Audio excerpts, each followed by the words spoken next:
या देवी सर्वभूतेषु लक्ष्मीरूपेण संस्थिता नमस्तस्यै नमस्तस्यै नमस्तस्यै नमो नमः। माँ लक्ष्मी का त्योहार,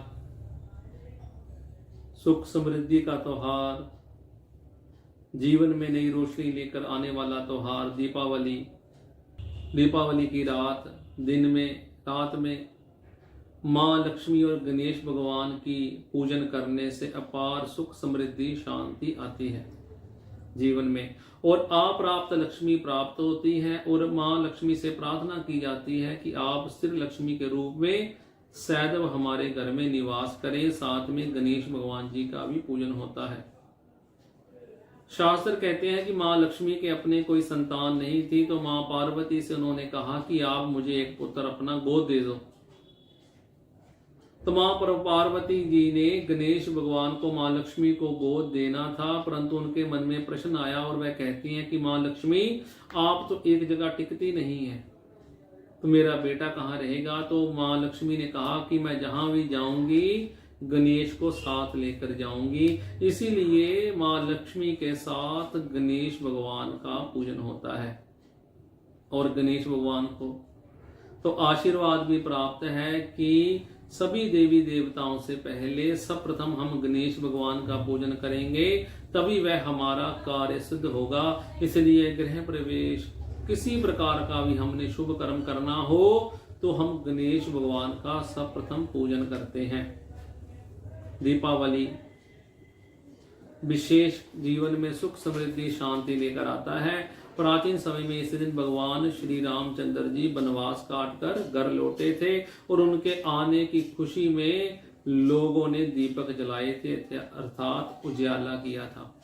आजकल इलेक्ट्रॉनिक युग है तो घर में हम लड़ियां इत्यादियां भी लगा देते हैं, परंतु फिर भी घर में दीपक जलाने का बहुत विशेष महत्व है।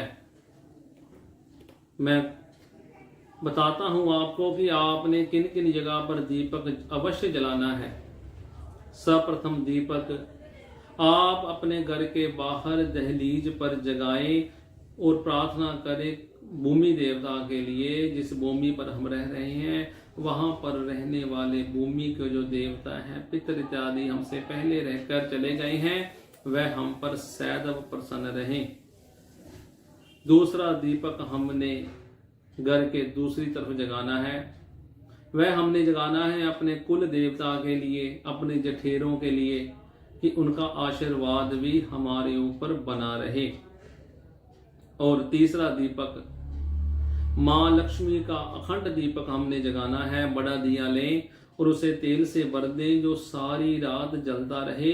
उसमें हमने हल्दी और थोड़ी सी ना केसर डालनी है और माँ लक्ष्मी से प्रार्थना करनी है कि माँ लक्ष्मी आप हमारे ऊपर सदा मेहरबान रहें, आपकी कृपा हमारे ऊपर सदैव बनी रहे।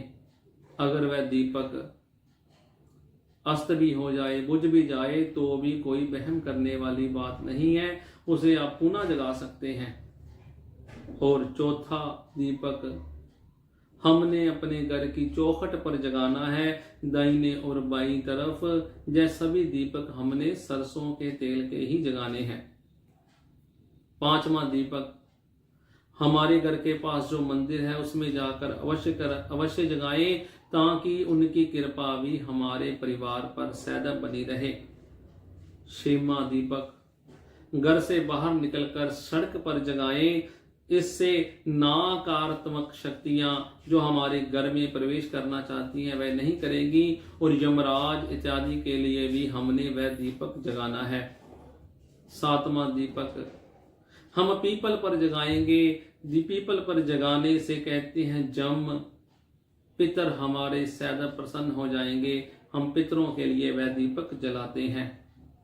आठवां दीपक हमारे घर में जो पानी वाला स्थान है, जहाँ पर हम पानी पीने वाला भरकर रखते हैं, वहां पर जगा सकते हैं। जहाँ पर हमने बोर कराया हुआ है नलका इत्यादि का, वहां पर भी हम वह दीपक जला सकते हैं।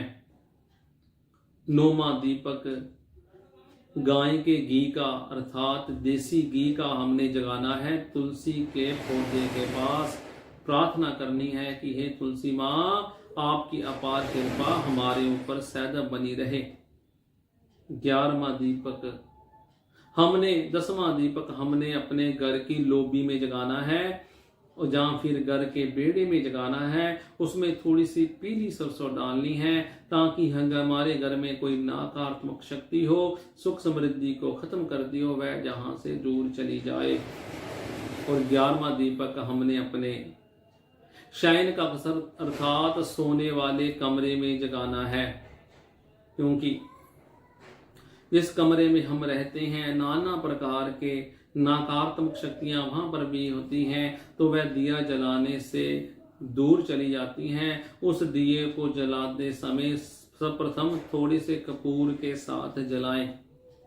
इन जगहों पर दीपदान अवश्य करें। इन जगहों पर दीपदान करने से जीवन में खुशहाली, सुख समृद्धि, धन दान की वृद्धि होती है।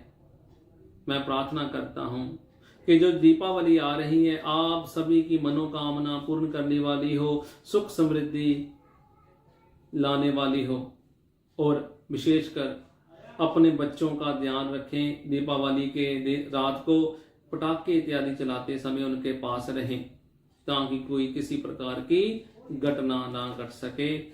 मैं ये आशा करता हूं कि जो जिस प्रकार मैंने आपको बताया है उसी प्रकार आप करेंगे।